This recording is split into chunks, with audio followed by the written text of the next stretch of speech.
मत्ती 5:29-30।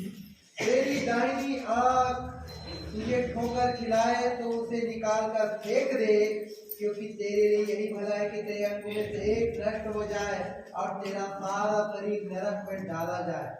यदि तेरा दाहिना आंख तुझे ठोकर खिलाए तो उसे काट कर फेंक दे, क्योंकि तेरे लिए यही भला है कि तेरे अंगों में से एक नष्ट हो जाए और तेरा सारा शरीर नरक में न डाला जाए। हालेलुया। तेरा दाहिना आंख तुझे ठोकर दे तो उसे निकाल कर तू फेंक दे। अगर तेरा पाँव तुझे ठोकर दे तो उसे काट कर तू फेंक दे। हालेलुया। आप लोग फौजी को जानते हो? आप लोग फौजी पुलिस वाले को जानते हो? फौजी और जो नॉर्मल जो ऐसे भैया लोग हैं उनके हेयर कट में कुछ अंतर रहता है कि नहीं रहता है? क्या अंतर रहता है कि उनका बाल बहुत छोटा छोटा रहता है।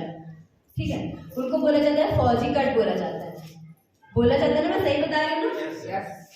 तो उनको फौजी कट बोला जाता है। क्यों उनको फौजी कट रखते हैं? क्यों फौजी और आर्मी जो है वो हमेशा छोटे छोटे बाल रखते, बड़े बाल क्यों नहीं रखते? बड़े बाल इसलिए नहीं रखते, अगर वो लड़ाई लड़ने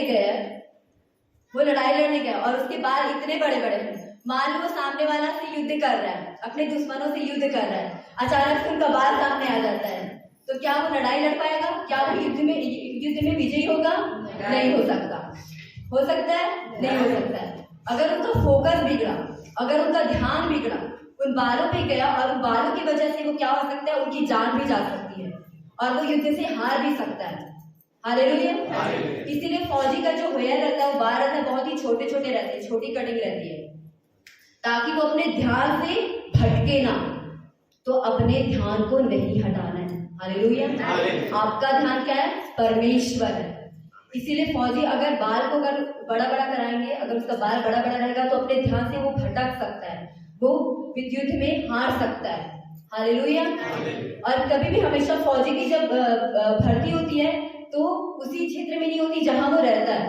अगर वो फौजी छत्तीसगढ़ का है तो उसको असम में फेंक दिया जाएगा। अगर वो फौजी राजस्थान का है तो उसे दिल्ली में या किसी साउथ वाली जगह में फेंक दिया जाएगा। क्यों ऐसा फेंका जाता है? इसलिए अगर उनको पता चला कि उनकी फौजी की भर्ती यहीं पे है, मान लो मैं नारधा में हूँ, नारधा में उनकी फौजी की भर्ती हो गई, तो नारधा में उनके बहुत सारे रिश्तेदार हैं, नारधा में उनका घर है, नारधा में उनके दोस्त यार हैं, तो क्या हो सकता है? अपने मार्ग से वो भटक सकता है। वो मॉर्निंग पे गए, वो मॉर्निंग जाते जाते क्या कर सकता है? अपने दोस्त से मिल सकता है, उसके चक्कर में अपना टाइम पास कर सकता है, अपने घर में अपना टाइम पास कर सकता है।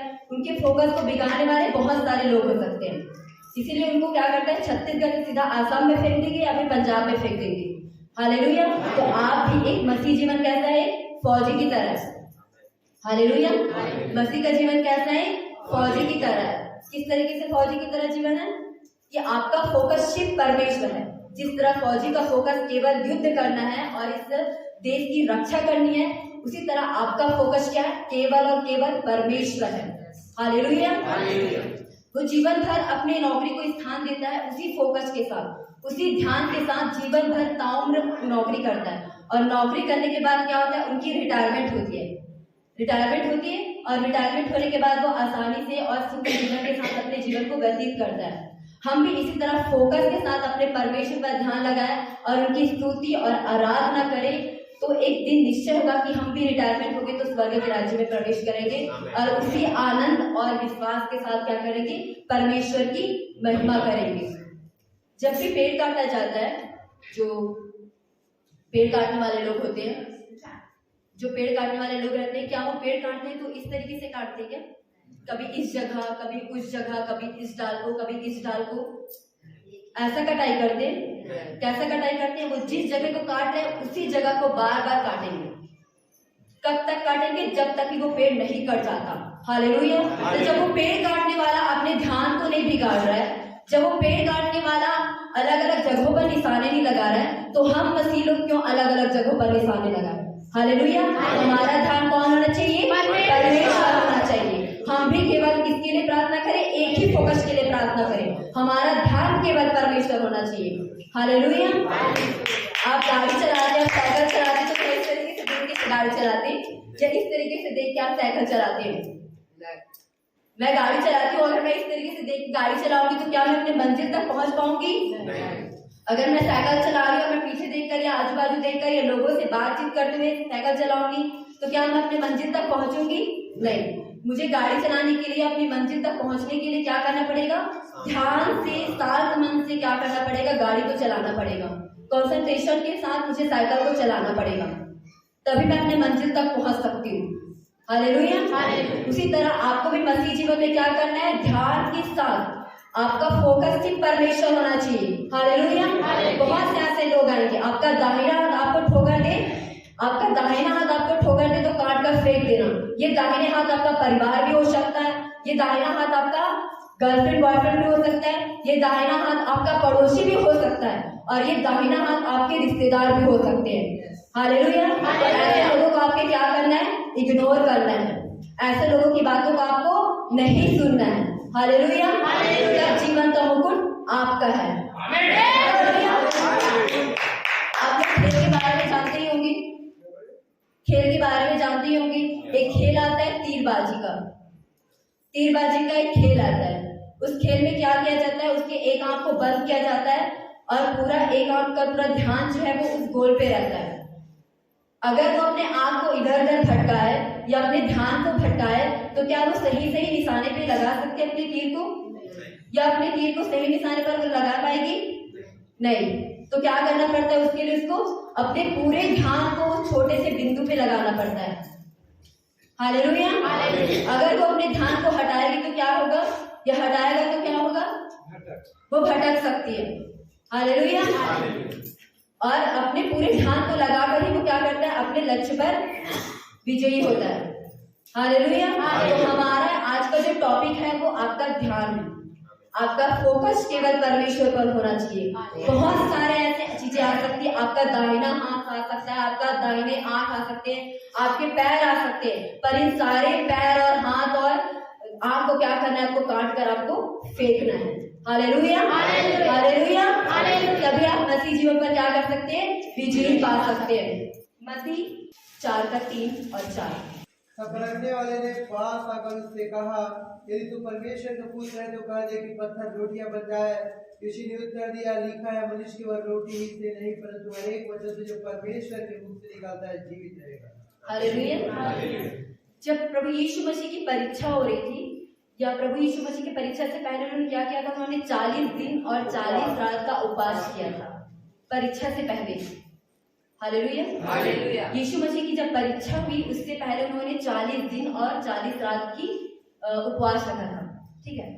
उसी दौर पे क्या होता है? एक शैतान उसके पास आता है। जब उनकी प्रार्थना खत्म हो जाती है और जब वो पर्वत से नीचे उतरता है तो शैतान उसके पास आता है और शैतान क्या बोलता है? अगर तू इस पत्थर को कहे कि रोटी बन जाए तो ये रोटी बन जाएगा। अगर तू पत्थर को कहे कि रोटी बन जाए तो ये रोटी बन जाएगा।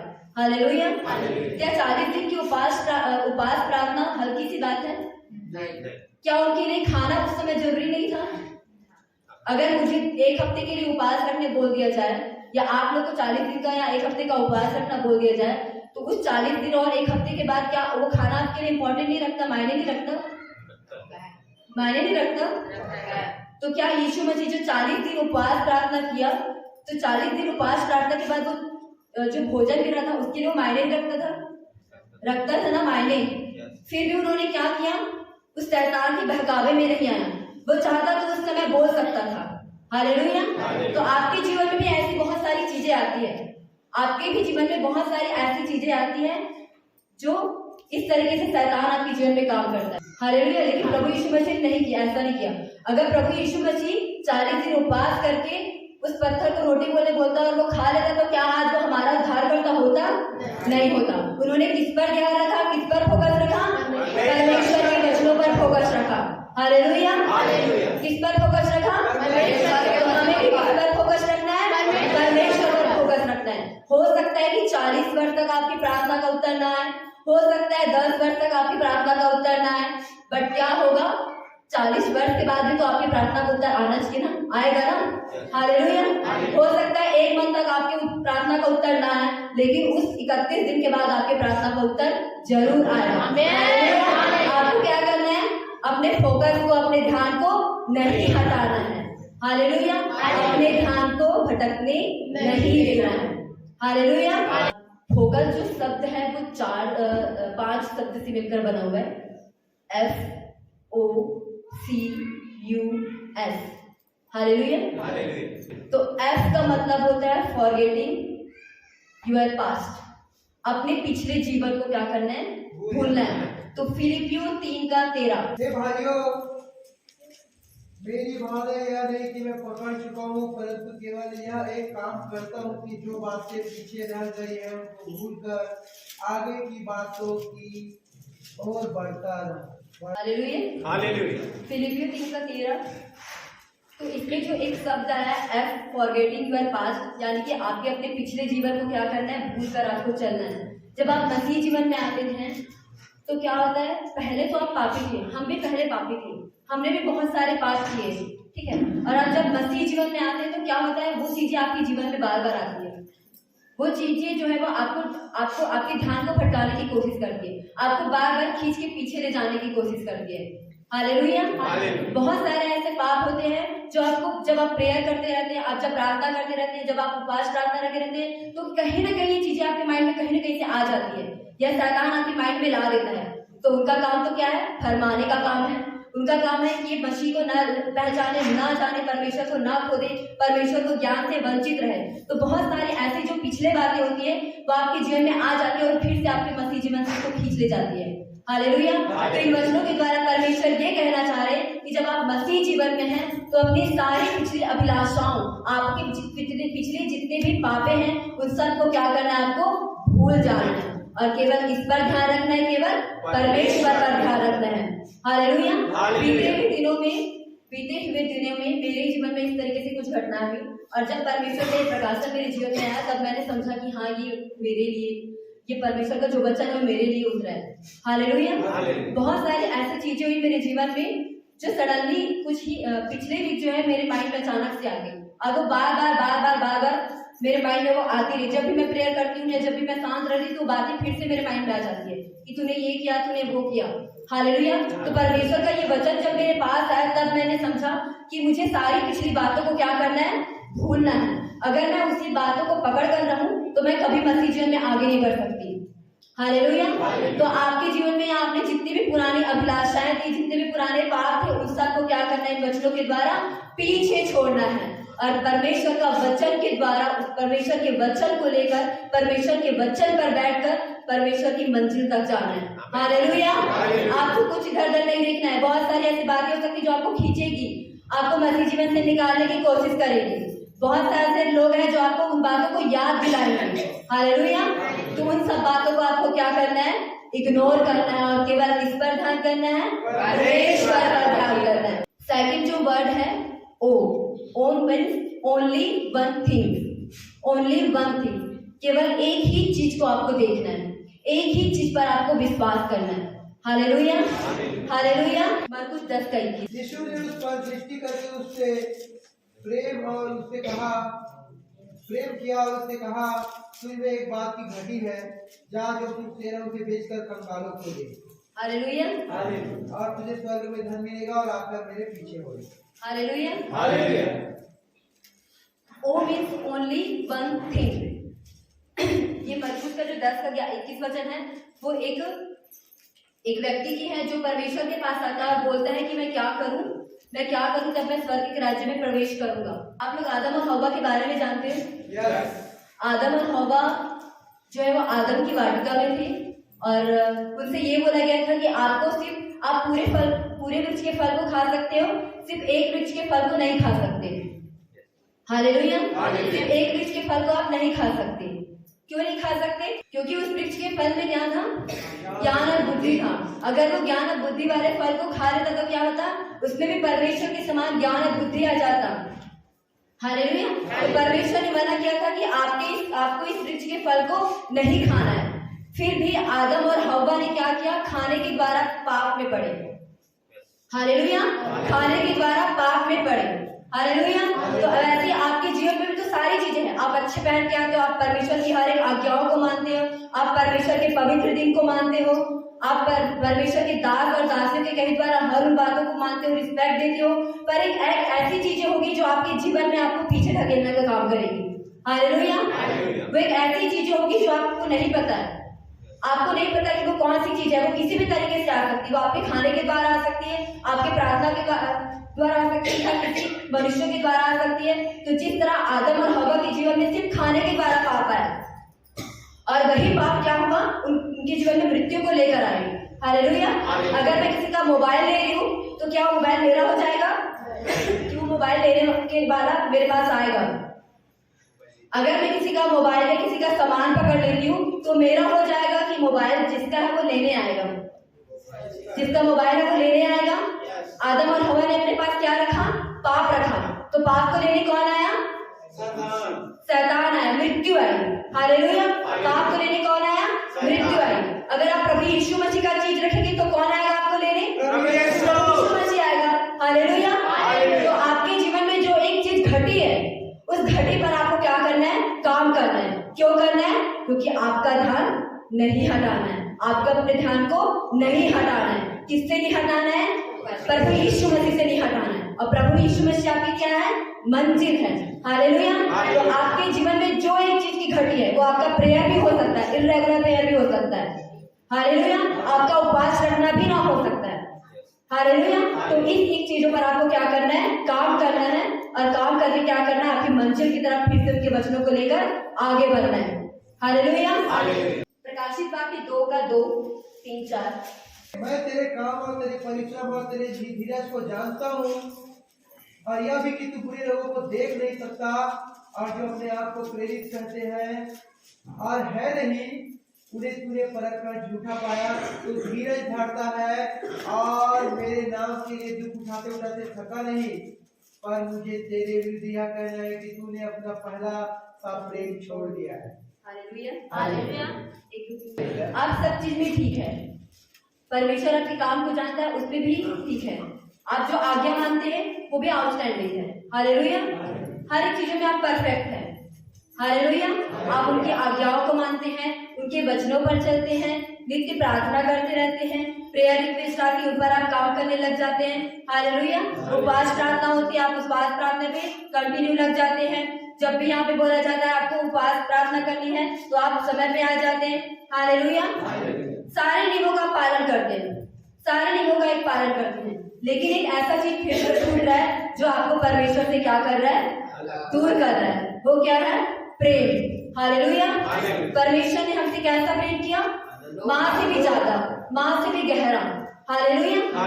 जितना प्रेम आज तक किसी ने किया, उतना प्रेम किसने किया? हमसे परमेश्वर ने किया।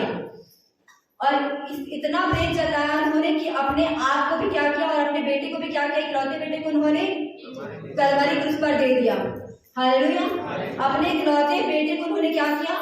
कलवरी क्रूस पर दे दिया। इतना प्रेम हमसे किया, और हम परमेश्वर को क्या रहे हैं? सेकंड हैंड क्या दे रहे हैं? प्यार दे रहे हैं। पहला प्यार हमारा कोई और हो रहा है, पहला प्यार हमारा मोबाइल हो रहा है, पहला प्यार हमारा गर्लफ्रेंड हो रहा है, पहला प्यार हमारा पति हो रहा है, पहला प्यार हमारा पत्नी हो रहा है, और दूसरा प्यार किसको मिल रहा है? परमेश्वर को मिल रहा है। लेकिन परमेश्वर ने क्या ऐसा किया? परमेश्वर ने क्या आप लोगों से दूसरा प्रेम किया? तो क्या परमेश्वर ने आपको सेकंड हैंड प्रेम किया या सेकंड हैंड चीजों को दिया? सेकंड हैंड चीजों को दिया आपको या सेकंड हैंड प्रेम किया? उन्होंने कैसा प्रेम किया? अपने आप से भी ज्यादा प्रेम किया। इतना प्रेम किया, इतना प्रेम किया कि उन्होंने क्या किया? जो कोड़े मुझ पर लगने वाले थे वो कोड़े प्रभु यीशु मसीह पर लगे। जो लोग मुझ पर थूकने वाले थे वो प्रभु यीशु मसीह पर थूके। क्यों? कि उन्होंने अपने प्रेम को जताया। हालेलुया। उन्होंने अपने प्रेम को जताया। कैसे जताया? अपने लहू बहाने से, उनके शरीर पर घाव लगने से, उनके शरीर पर कोड़े लगने से उन्होंने अपने प्रेम को जताया। पर आज हम अपने जीवन में क्या कर रहे हैं? सारी चीजों तो हर चीज है, हर चीज आउटस्टैंडिंग है, हर चीज समय पे आ रहे हैं, समय पे जा रहे हैं, नियमों का पालन कर रहे हैं, लेकिन जो मेन चीज है परमेश्वर पर जो ध्यान लगाने का, हमारी मंजिल को पाने का जो मेन चीज है प्रेम, उस प्रेम से हम क्या हो रहे हैं? पीछे हट रहे हैं। हालेलुया। तो उस प्रेम को क्या करना है? आपको और गहरा करना है, इतना गहरा करना है, इतना गहरा करना है। हालेलुया। कि उस हर प्रार्थनाओं का उत्तर आपके जीवन में आए। हालेलुया। मेरे जीवन की बहुत बड़ी गवाही समझती हूँ मैं अपने जीवन में शादी को। मैं हमेशा से मैं कभी परमेश्वर से अलग होना नहीं चाहती, कभी भी नहीं। अगर मेरा पति भी आए, जिस तरह परमेश्वर का वचन कहता है, मती 5 का 29 और 30, अगर तेरा दाहिना हाथ तुझे ठोकर दे तो उसे काट कर तू फेंक दे। हालेलुया। मैं कभी नहीं चाहती कि मेरा पति जो है वो इस तरीके से मेरे जीवन में बने। अगर इस तरीके से नौबत भी आती है तो मैं वही करूंगी जो परमेश्वर की आज्ञा बोलता है। Hallelujah, hallelujah. परमेश्वर के बिना कभी नहीं जी सकती। हालेलुया। पता नहीं लोग कैसे परमेश्वर को जानकर छोड़ देते हैं, कैसे उनके प्रेम को चखकर छोड़ देते हैं, उनके स्वाद को भूल जाते हैं। पर कभी कभी ऐसा होता है कि मैं उनके स्वाद को भूलने लगती हूँ। कभी कभी ऐसा होता है कि जब मेरा कंटिन्यू प्रेयर टूटने लग जाता है तो अंदर से गवाही आती है, अंदर से एक आवाज आती है, अंदर से एक आवाज आती है, तू पीछे हट रही है, तू पीछे हट रही, तू पीछे हट रही। वो स्वाद कैसे, उसका स्वाद कैसे बिगड़ रहा है? वो जो स्वाद है, वो जो टेस्ट है, वो जो फ्लेवर है परमेश्वर का, वो उस फ्लेवर को मैं कैसे भूल रही हूँ। हालेलुया। बहुत से ऐसे लोग बोलते हैं कि बहुत सारे मसीह भी ऐसे बोलते हैं और बहुत सारे ऐसे लोग बोलते हैं कि जब तेरी शादी हो जाएगी तब तू प्रेयर में कंटिन्यू नहीं आ पाएगी। हालेलुया। बहुत सारे ऐसे लोग बोलते हैं मुझे कि जब तेरी शादी होगी तो जैसे तू अभी प्रेयर करती है या जैसे तू प्रेयर में आती है, जिस तरह से परमेश्वर को इम्पोर्टेंस देती है वैसे नहीं देती। लेकिन मेरा लक्ष्य कौन है? मेरा लक्ष्य केवल परमेश्वर है। मैं इन सब की बातों को इग्नोर करती हूँ। हालेलुया। मैं इन सब की बातों को इग्नोर करती हूँ। जितने भी मुझे बोलते हैं मैं उन सब की बातों को इग्नोर करती हूँ, क्योंकि मैंने आशा के निकाल को थाम कर रखा है, क्योंकि मेरी मंजिल केवल परमेश्वर है। हालेलुया। मेरा फोकस केवल परमेश्वर है। Hallelujah, hallelujah. जो तीसरा वर्ड आ रहा है एफ ओ तो हो गया, तीसरा जो वर्ड आ रहा है सी। सी का मतलब होता है cross of Christ. Cross of Christ केवल आपको परमेश्वर को महिमा दे। फिलिप 2:3-18। क्योंकि बहुत से ऐसे चाल चलते हैं कि जिनकी चर्चा में मैंने तुमसे बार बार की है, और वह अभी रो रो कर कहता है कि अपना चाल चलन से मसीह के क्रूस पर बैरी है। हालेलुया। परमेश्वर हमारे लिए अपने लहू को बहाया, अपने जीवन को दिया और उस कलवरी क्रूस पर चला। हालेलुया। उस कलवरी क्रूस पर अपने जान को दिया, अपने हाथों को छिदवाया और कांटों को मुकुट को पहना। आज हम क्या करें? अपने चाल चलन से मसीह के बैरी होते जा रहे हैं। उस कलवरी क्रूस के क्या होते जा रहे हैं? बैरी होते जा रहे हैं। हालेलुया। तो हमको इन वचनों के द्वारा क्या करना है? परमेश्वर को महिमा देना है, परमेश्वर की क्रूस को महिमा देना है। Hallelujah, hallelujah. हमारे चाल चलन के द्वारा, हमारी चाल चलन कैसी होनी चाहिए? हमारे हाव भाव से झलकनी चाहिए। एक मसीह का चाल चलन कैसे होना चाहिए? उनकी बातों से मसीह झलकनी चाहिए। Hallelujah, hallelujah. सॉरी भैया, मैं एक चीज बोलना चाहूंगी। आप और जो दुर्गा भैया है, ठीक है, मुझे अगुवाई हुई, जब परमेश्वर की अगुवाई हुई, ठीक है, आपके जीवन में परमेश्वर एक तरीके से आपके प्रेम को बढ़ा रहा है।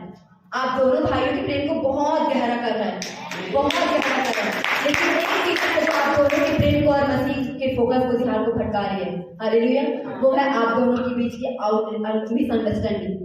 आप दोनों के बीच की मिसअंडरस्टैंडिंग। आप उनको जो वचन के द्वारा जवाब देते हैं और वो जो आपको वचन के द्वारा जवाब देते हैं, ये सरासर गलत है। गलत इसलिए है क्योंकि परमेश्वर का वचन परमेश्वर को महिमा देने के लिए बना है, किसी को ताने देने के लिए नहीं है, किसी को जवाब देने के लिए नहीं बना है। जब मैं प्रेयर करेंगी तो आप दोनों के बीच में परमेश्वर इतना प्रेम दिखा रहा था, इतना प्रेम दिखा रहा था, लेकिन उस प्रेम को खींचने वाला एक चीज ये भी था, आप दोनों के बीच में छोटी छोटी बातों में जो नोकझोंक होती है, वो कहीं ना कहीं आप मसीह के चाल चलन को बिगाड़ देती है। हालेलुया। तो परमेश्वर आपके जीवन में बहुत काम करने वाला है, सिर्फ आप दोनों भाइयों के बीच में, वो प्रेम के संदर्भ में है। आप दोनों के प्रेम को और गहरा करने वाला, और गहरा करने वाला है।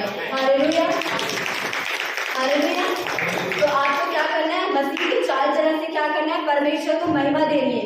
कहीं ऐसा तो नहीं है कि हम मसीह के भेष में किसी और को महिमा दे रहे हैं, हम मसीह के क्रूस को क्या दे रहे हैं? बदनाम कर रहे हैं। कहीं हमारा चाल चलन परमेश्वर के वचन के विरुद्ध तो नहीं हो गया है? कहीं हमारा चाल चलन परमेश्वर के क्रूस के विरुद्ध तो नहीं हो गया है? कहीं हमारा चाल चलन परमेश्वर का बैरी तो नहीं हो गया है? हालेलुया। तो हमको क्या करना है? हमारे चाल चलन को क्या करना है? मसीहत की तरह करना है, क्योंकि ये चीजें जो है वो आपको क्या करेगी? आपको प्रभु यीशु मसीह के ध्यान से भटकाने का काम करेगी। तो फिर से आपको क्या करना है? आपको ध्यान को नहीं भटकाना है। Hallelujah, hallelujah. चौथा जो वर्ड आ रहा है you are my reward. Hallelujah. you are my reward. you are reward, that means परमेश्वर ही मेरा क्या है? इनाम है। परमेश्वर ही क्या है? मेरा प्रतिफल है। Hallelujah, hallelujah. मेरा प्रतिफल क्या है? केवल और केवल परमेश्वर का है। अगर परमेश्वर मिल गया मुझे, परमेश्वर मिल गया मुझे, प्रभु यीशु मसीह मिल गया मुझे, परमेश्वर का आशीष मिल गया मुझे, मतलब क्या हो गया, मुझे प्रतिफल मिल गया। हालेलुया। तो फोकस रखने का बहुत सारा फायदा है ना आपको। परमेश्वर पर विश्वास रखने से, परमेश्वर पर ध्यान केंद्रित करने से तो आपको क्या हो रहा है, बहुत सारे प्रतिफल आपको मिल रहे हैं। जो बातें हम परमेश्वर के सामने भी नहीं बोल सकते या दास दासी को भी नहीं बता सकते, वो बातें परमेश्वर आपके जीवन में काम करता है। हालेलुया। बहुत सारी ऐसी चीजें होती है जो हम खुद परमेश्वर के सामने नहीं बोल सकते या परमेश्वर के दास दासी को नहीं बता सकते, लेकिन परमेश्वर क्या करता है, मनों को जांचने वाला परमेश्वर है। वो आपकी मन की युक्तियों को पूरा करने वाला परमेश्वर ठहरा है। तो क्या होता है, जब इस तरीके से हम परमेश्वर पर ध्यान लगाए रहते हैं, अपनी मंजिल और अपने लक्ष्य केवल परमेश्वर को रखते हैं, तो वो क्या करता है, वो हमें इनाम देता है। इनाम किस तरीके से देता है, अगर आपके परिवार विश्वास में नहीं है तो उनके मन को बदलेगा। हालेलुया। अगर आपके घर के विरोधी है, आपका पति विरोधी है, तो उसके मन को बदलेगा। हालेलुया। जो रिश्तेदार आज आपको ताना दे रहे हैं प्रभु यीशु मसीह का, वही लोग आपको क्या करेंगे, आपके चरणों में आएंगे और वही लोग आपसे बात करेंगे। ये मेरे जीवन की बहुत बड़ी गवाही है। मेरे घर में इतना विरोध होता था, मेरे पापा और माँ मेरे न जाने क्या चीज बोले हैं मुझे, और मेरे पड़ोसी भी न जाने क्या क्या चीज बोले सिर्फ यीशु मसीह में आने से। हालेलुया। लेकिन परमेश्वर उसकी आशा के निकाल को थामे रखकर आपको क्या करना है, कंटिन्यू प्रेयर में, कंटिन्यू उपवास में आपको रहना है। हालेलुया। क्या करेगा, परमेश्वर आपको ऊंचा करेगा, इतना ऊंचा जितना आप सोच भी नहीं सकते। हालेलुया। क्योंकि परमेश्वर कभी छोटी चीजों को नहीं देता, वो हमेशा उत्तम चीजों को देता है। हालेलुया। तो आप अपने जीवन में भी क्या करेंगे, परमेश्वर को उत्तम चीजों को देंगे। हालेलुया। एक छोटी सी स्टोरी है। एक गार्डन में रोमियो जूलियट बैठे रहते हैं। एक गार्डन में एक रोमियो जूलियट मतलब कि प्रेमी और प्रेमिका बैठे रहते हैं, और वो दोनों एक दूसरे की आंखों में इतने डूबे रहते हैं कि वहां पे कौन आता है, एक चना मुर्रा वाला आता है। वो जोर जोर से चिल्लाता है, चना ले लो, मुर्रा ले लो, भेल ले लो करके। उस कंडीशन में भी क्या होता है, वो प्रेमी प्रेमिका अपने आंखों में उन लोग क्या है, खोए हैं, आंखों में ही खोए हैं। कुछ देर के बाद वहां पे एक आइसक्रीम वाला आता है। आइसक्रीम वाला उनके कानों पे चिल्ला के बोलता है, आइसक्रीम ले लो, आइसक्रीम ले लो, आइसक्रीम ले लो। उस कंडीशन में भी वो क्या करता है, एक दूसरे की आंखों में खोए हुए उनके प्रेम को देखिए। उस रोमियो जूलियट और प्रेमी और प्रेमिका के प्रेम को देखिए कि वो उनके आंखों में दोनों इतने खोए हैं कि चना मोला वाला आ रहा तो भी कोई फर्क नहीं पड़ रहा, आइसक्रीम वाला आ रहा तो भी उनको कोई फर्क नहीं पड़ रहा। कुछ टाइम के बाद में एक गिफ्ट वाला आता है, गिफ्ट वाला जो बहुत सारे गिफ्ट को लेकर घूमता है। वो बोल रहा है, गिफ्ट ले लो, अपने प्रेमी और प्रेमिका के लिए गिफ्ट ले लो। हालेलुया। फिर भी वो क्या कर रहे हैं, एक दूसरे की आंखों में खोए हुए हैं। हालेलुया। आपके भी जीवन में ऐसे चना बोरा वाले लोग आएंगे। हालेलुया। आपके भी जीवन में ऐसे आइसक्रीम वाले लोग आएंगे, आपके भी जीवन में ऐसे गिफ्ट वाले लोग आएंगे, चाट और गुपचुप वाले आएंगे। लेकिन क्या करना है आपको, रोमियो और जूलियट की तरह आपका प्रेम कौन है, परमेश्वर, और आप कौन है, परमेश्वर के प्रेमी। आपका प्रेम केवल परमेश्वर है और आप क्या हो, परमेश्वर के प्रेमी हो, और आपके प्रेम को कंटिन्यू क्या करना है, परमेश्वर पर लगाए रखने हैं। वो चना मुरा वाला आएगा, साइड से निकल जाएगा। हालेलुया। अगर उसी कंडीशन में वो रोमियो जूलियट उसी कंडीशन में चना मुरा वाले की तरफ ध्यान देते तो क्या उनका प्रेम वैसे बना रहता? क्या जिस प्रेम में हम लोग डूबे हुए हैं, आंखों में जो डूबे हुए, क्या वो चीज होता? नहीं होता। हालेलुया। तो आपको भी क्या करना है, बहुत से ऐसे लोग आएंगे, आपके परिवार आएगा, आपका पति आएगा, आपका भाई आएगा, ऐसे चना मुरा वाले लोग बहुत लोग आएंगे। सबको क्या करना है, आपको इग्नोर मारना है और किस पर फोकस करना है, यीशु मसीह पर फोकस करना है। हालेलुया। इन वचनों के द्वारा प्रभु आपको